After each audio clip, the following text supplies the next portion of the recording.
Isang mapagpalang araw po sa lahat.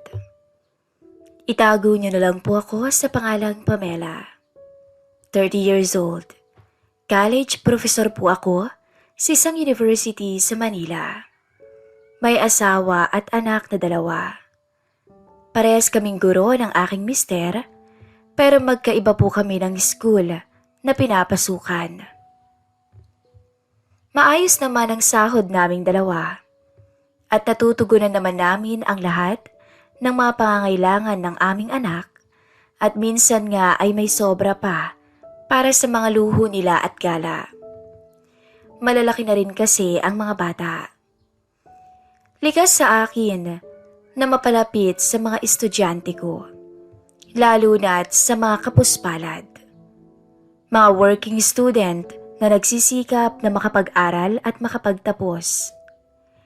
Hindi nyo na itatanong, sa 5 taon ko na nagtuturo, may mga natutulungan ako ng palihim. Natutuwa kasi ako na makitang nagsisikap sila at may determinasyon. Ang iba ay binibigyan ko ng allowance, gamit sa school at kung ano-ano pa. Naging yearly routine ko na ang mga pagtulong sa mga estudyante ko. At wala naman akong naging problema rito. Maliban na lang kay Ian. Hindi niya po tunay na pangalan. 21 anyos, isang working student. Napapansin ko kasi na palagi siyang tulog sa aking klase. 1 week straight, ganon ang ginagawa niya. Gusto ko man siyang intindihin, kaso hindi talaga pwedeng lagi siyang natutulog sa klase ko at babagsak talaga siya. Isang araw, hindi na ako nakatiis at kinausap ko siya dahil himalang gising siya ng oras ng klase ko. Pagtunog ng bell, hudyat na tapos na ang klase. Pinaiwan ko muna siya at doon ko na siya kinausap ng masinsinan. Ian, maupo ka muna. Panimula ko. Po? Sige po ma'am. Magalang na sagot nito. Huwag mo sanang mamasamain ha? Pwede ba akong magtanong sa'yo? Ano bang pinagkakaabalan mo araw-araw? Tanong ko para naman hindi ito ma-offend sa akin. Paggising ko po sa umaga, aasikasuhin ko po yung 3 kong kapatid na papasok sa school. Pagkatapos naman, pupunta ako sa trabaho bilang houseboy sa tanghali. At paggabi naman po, nagsa-sideline ako sa isang tindahan. Nag-aangkat ako ng balot penoy para ilako. Pero ngayong pumapasok ako sa eskwela, binawasan ko na ho ang trabaho ko. Ang hindi ko lang ho maiwan ang pagtitinda ng balot penoy sa gabi. Bakit niyo ho pala naitanong Ma'am Pam? Tanong niya. Kasi lately napapansin ko na palagi ka nalang tulog sa klase ko. Ngayon lang yata ikaw gising. Ayoko namang pagbawalan ka sa pagtitinda. Kaso lang baka bumagsak ka sa subject ko kung magpapatuloy to. Diretsahang wika ko. Ayoko naman na kasing magpaligoy-ligoy pa. Pasensya na ma'am, hindi na mauulit. Pipilitin ko po na mapaagang maubos ang paninda ko. Hindi ko kasi pwedeng iwan to gayong kailangan naming magkakapatid ang pang-araw-araw na gastos. Sagot niya. Ganun ba? Kung hindi mo mamasamain ang tanong ko, nasan bang mamagulang ninyo? At hindi ko talaga akalain ang kanyang isasagot sa tanong ko. Wala na po Namatay sila sa isang bus accident at sabay po silang namaalam. High school pa lang po ako nang mangyari yun. Sagot niya. Hindi ko lubos sa kalain na sa murang edad niya ay papasanin niya ang lahat ng responsibilidad ng kanyang kapatid. Kaya nakadama na naman ako ng awa at umandar na naman ang kawang-gawang pagtulong ko. O sige, dalhan mo ako ng balot penoy para makabawas naman ako sa mga paninda mo. Pakidala na lang dito sa school bago ako umuwi. Sagot ko. Sige po Ma'am Pam, tugon niya. Natapos ang aming usapan at nagkasundo kami. At bago nga ako umuwi ng bahay, dumaan siya dito, dala ang kanyang basket. Kumuha ko ng tag-10 piraso ng balot Penoy at inuwi ko ng bahay. Bago ako makarating ng bahay, pinamigay ko ito sa mga madaraanan ko na bata o kahit matanda pa at nagiiwan na lang ako ng 2 o 3 piraso. Araw-araw ganun ang aking ginagawa. Nagtaka na nga ang asawa ko kung bakit palagi na lang ako nag-uuwi ng balot at Penoy sa bahay. Sinabi ko na lang na gusto ko lang. Hinayaan naman niya ako at pinaniwalaan ang sinabi ko. Masaya ako na makitang palagi ng active si Ian sa aking klase at madalas siya ang nangunguna. Sa totoo lang, matalinong binata ito at gwapo, mabait at magalang pa. Nang minsang pauwi na ako at naghihintay ng masasakyan, hindi ko napansin na may lumapit sa akin na 2 kabataan. Pinilit nilang agawin ang bag ko. Takot na takot ako at hindi makasigaw dahil tinutukan nila ako ng balisong. Wala akong nagawa kundi manahimik. Wala akong lakas na manglaban dahil baka tuluyan nila ako bigla. Pero nang ibibigay ko na sana, bigla na lang may sumapak sa likuran ng lalaki at natumba to. Hinawakan nito ang kamay ko at sabay kaming tumakbo. Hindi ako makaalpas sa higpit ng hawak niya sa braso ko.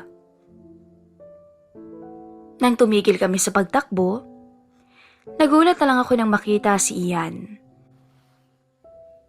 Siya pala ang nagligtas sa akin sa mga masasamang tao. Ayos lang mo ba kayo, Ma'am Pam? Tanong nito sa akin. Oo, ayos lang ako. Bakit mo naman ginawa yun? Paano kung madamay ka?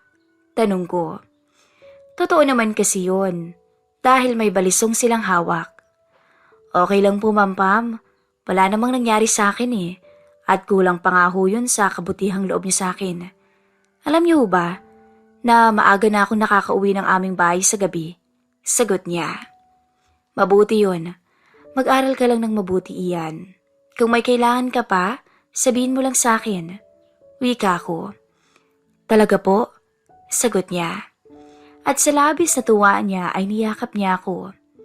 Ilang minuto rin yun bago siya kumalas. Sorry po, ma'am. Hinging pa umanhin niya. Okay lang, sagot ko. Lumipas ang ilang buwan ng pagtulong ko sa kanya. Napalapit na rin ang loob ko kay Ian. Hindi ko namamalayan ang aking sarili na hindi na lang awa ang nararamdaman ko para sa binata. Nang minsang pa-out na ako ng school, nagulat na lang ako nang hintayin niya ako. Nagtaka pa nga ako pero sinabi lang niya sa akin na nabalitaan daw niya na may bagyo, kaya raw siya nag-aalala sa akin.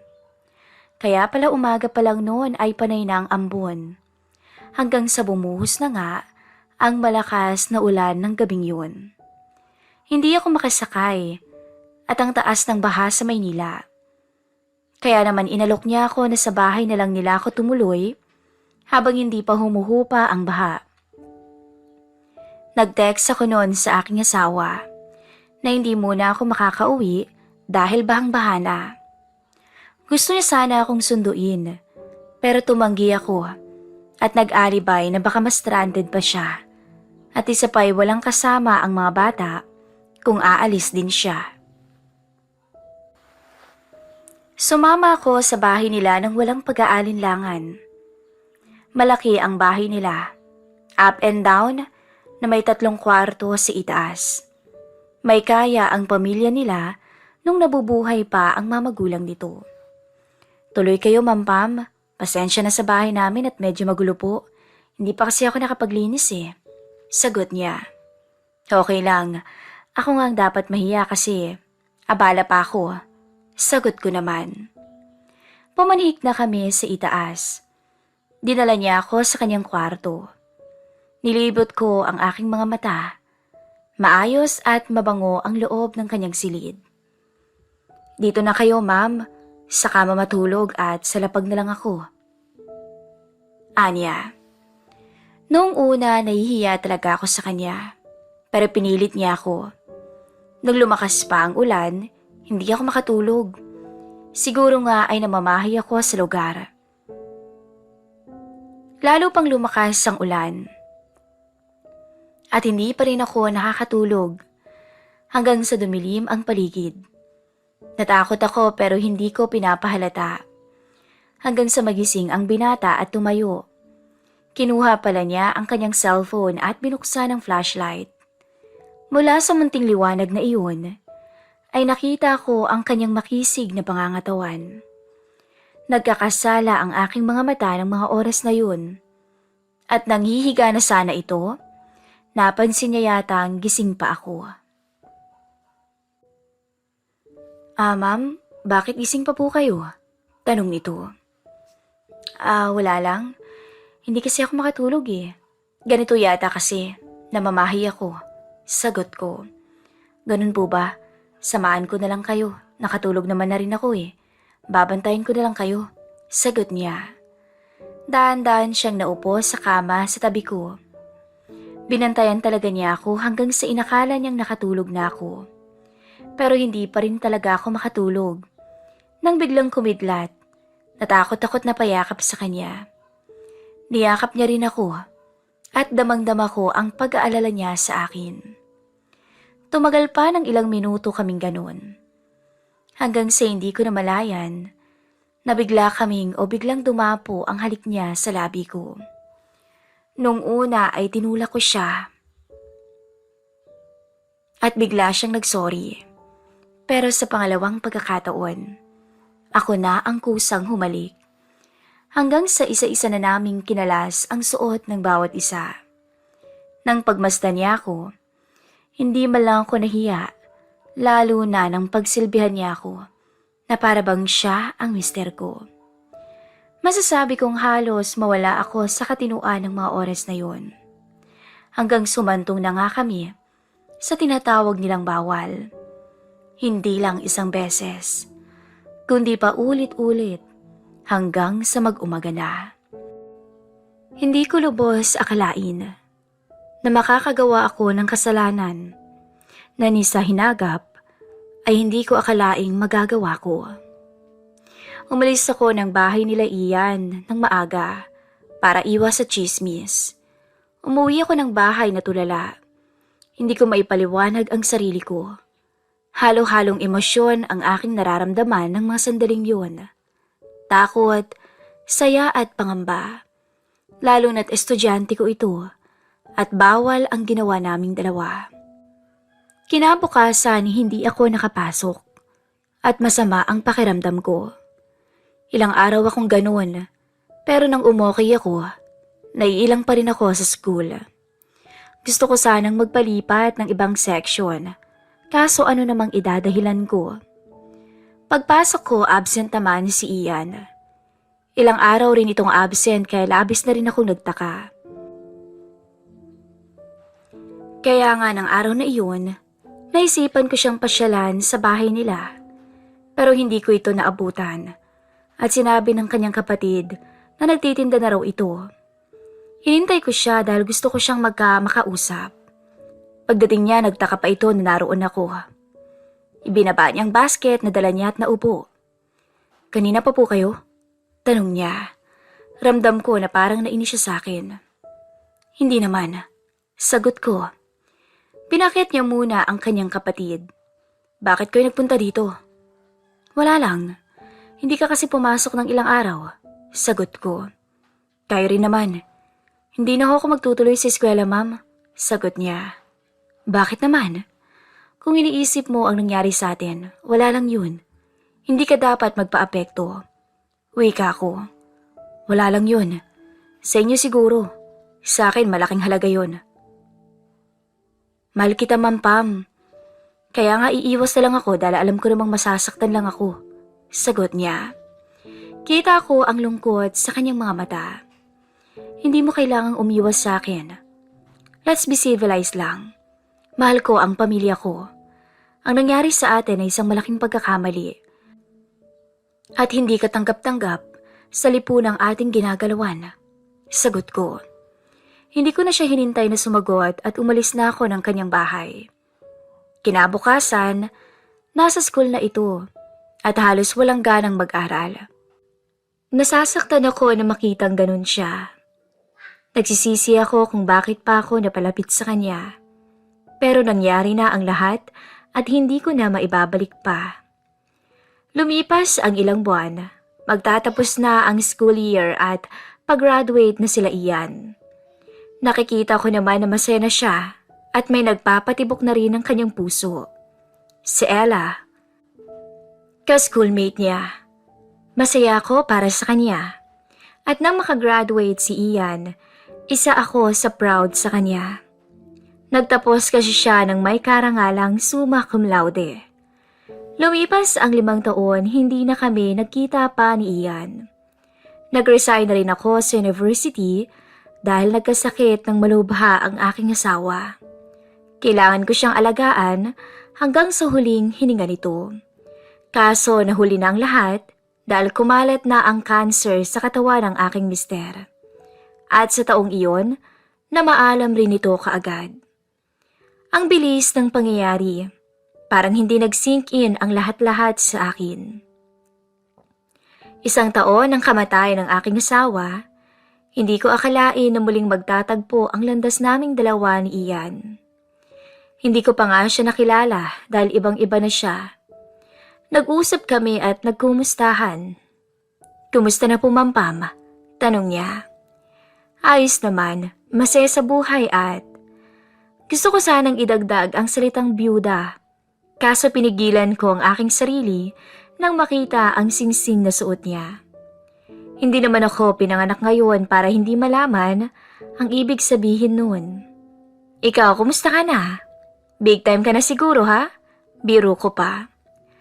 Hindi naman po, ma'am. Naswertehan lang at napunta sa malaking kumpanya. Sagot niya. Ganun ba? Mabuti yun. Sagot ko. Pwede ko bang mahingi ang cellphone number niyo, ma'am? Tanong niya. Nag-aalangan akong ibigay dahil alam kong may asawa na siya. Pero hindi ko rin napigilan ang aking sarili na ibigay yon sa kanya. Pero hindi na ako umasa. Nakakausapin niya pa ako. Lumipas ang 1 linggo, nakatanggap ako ng text mula dito. Hi Ma'am Pam, pwede ho ba tayo magkita? Tanong niya. Noong una nag-aalangan ako dahil alam kong may asawa na rin siya.